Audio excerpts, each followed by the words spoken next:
does. Be a stud. Be the man. They were dominating the game. They were dominating the game. Pitching a shutout, 20-point in the first half. Seattle makes a comeback in the second half. They make the comeback. But Seattle's been doing that all year long. The problem I have is not with Seattle. It's with Atlanta. It's with Atlanta. Why did they get so tight towards the end of that game?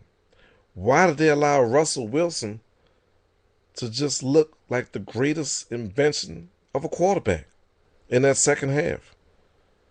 But more than the defense of the Falcons, the questions I have is, why in the hell would you take the ball out of Turner and Rodgers and let Matty Ice, or like they call him in Atlanta, put the ball up in there?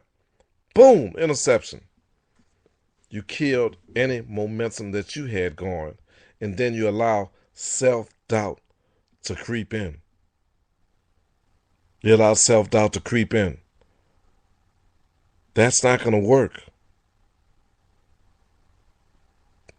Mike Smith, you got to get your act together. Because some of the decisions you make are just mind-boggling in terms of play selection and play calling. You need basically one or two first downs, maybe one, to put a nail in the coffin of the Seahawks. That's it. That's it, baby. That's all you need. On third down, you go to get those 6, 7, 8 yards. Roddy White on a sideline pass that has to be perfect not to be intercepted, and also has to be perfect to be able to convert it, because they know you're not going deep. They know you're not going to risk that. Why? Why, when you have Tony Gonzalez on the roster, why would you choose that route? Why, when you have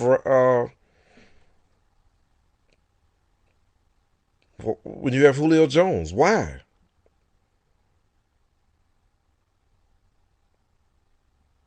They put the game in Matty Ice's hands, and he almost blew it.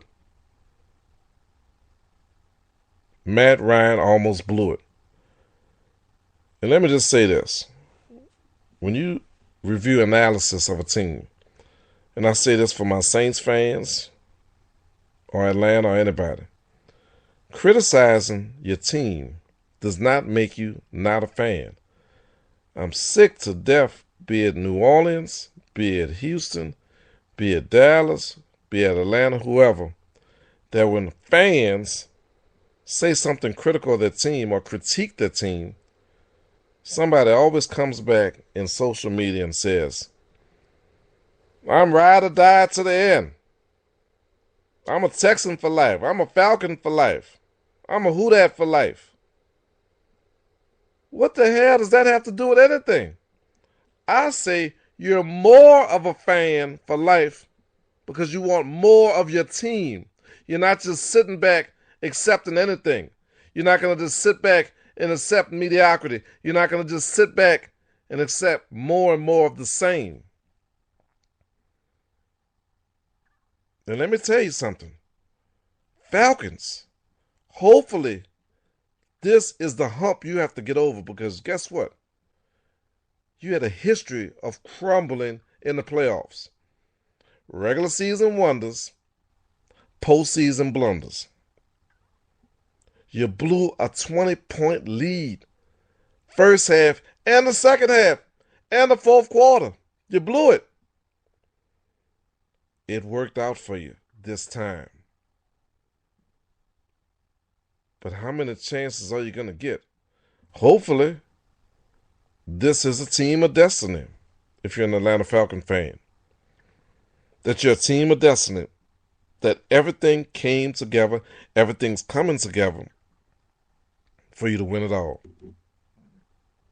That's the hope. But should it have come down to that? Seattle and every NFL coach, stop freezing kickers. Stop freezing kickers at the end of the game. You're giving them a chance to compose themselves. It's much more likely that the kick will be missed if a guy's under pressure and he's running out there. And he knows what's on the line. And he knows, in this case of Atlanta, he knows the situation that they've come up small time and time again. He knows that they've blown a 20-point lead. Like Pete Carroll called timeout anyway, even though the kick was missed, but then the second kick was made. Stop doing it. Mike Smith, Atlanta. Mike Smith, Mr. Forrester from Bold and the Beautiful. Come on, man. You look scared as hell. Why are you calling timeout with 14 seconds left to kick this field goal? 14 seconds left. Why? You gave Seattle an opportunity to come back and have a chance for a desperation Hail Mary. Why? You had no timeouts left. Mike Smith, no timeouts left after that timeout. You could have simply let that clock click down to 3 seconds, 2 seconds, call timeout. One last play. Win or go home. Chicken dinner or winner.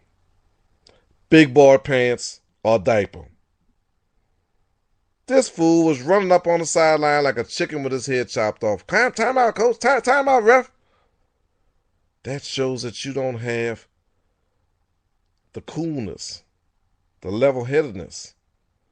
And whether you're a Falcon fan or not, that's a fact.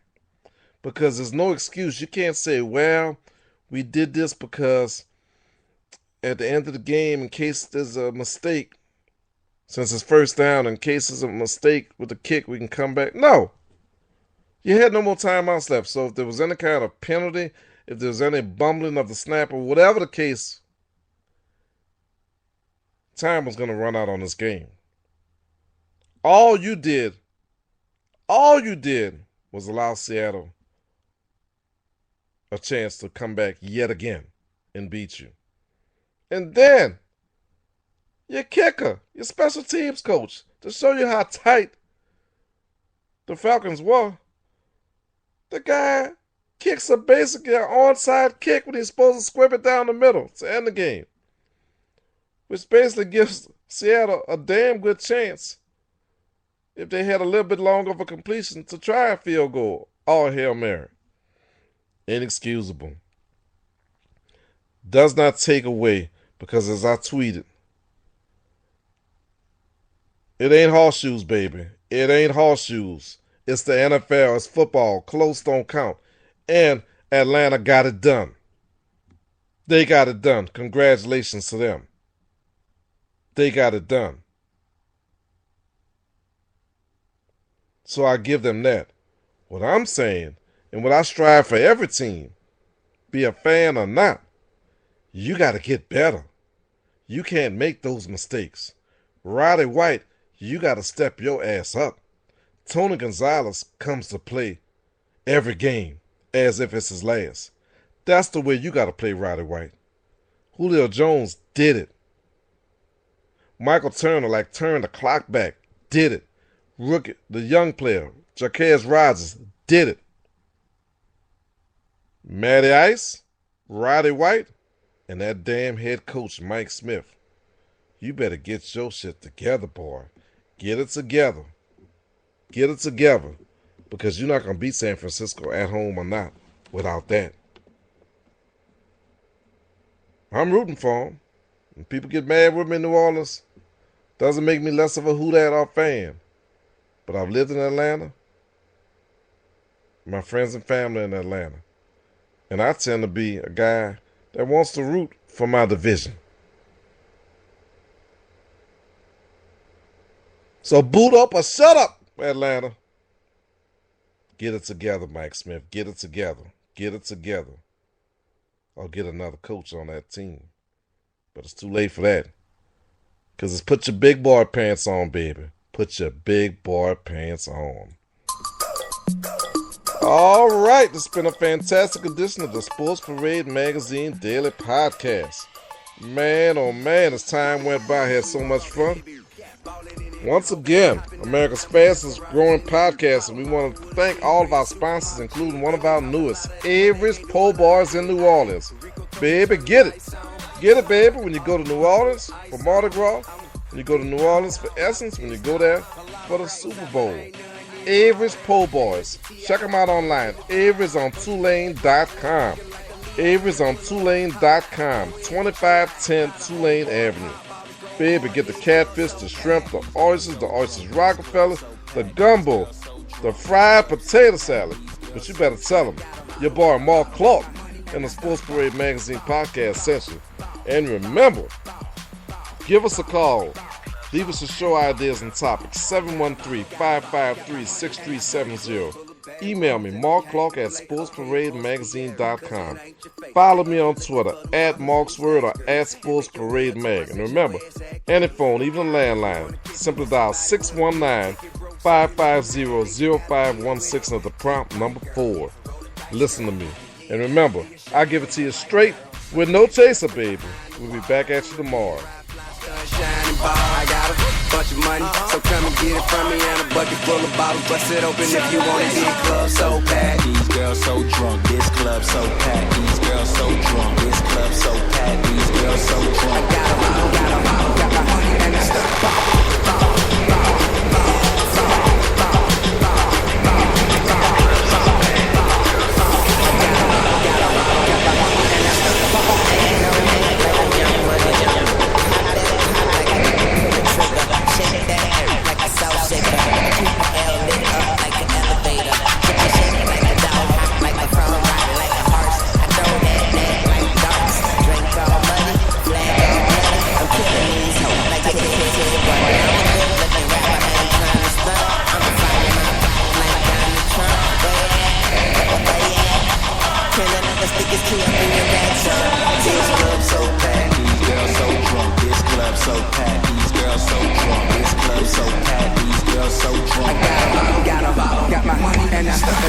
slow motion light so slim. Come around, wipe it down like Boo City.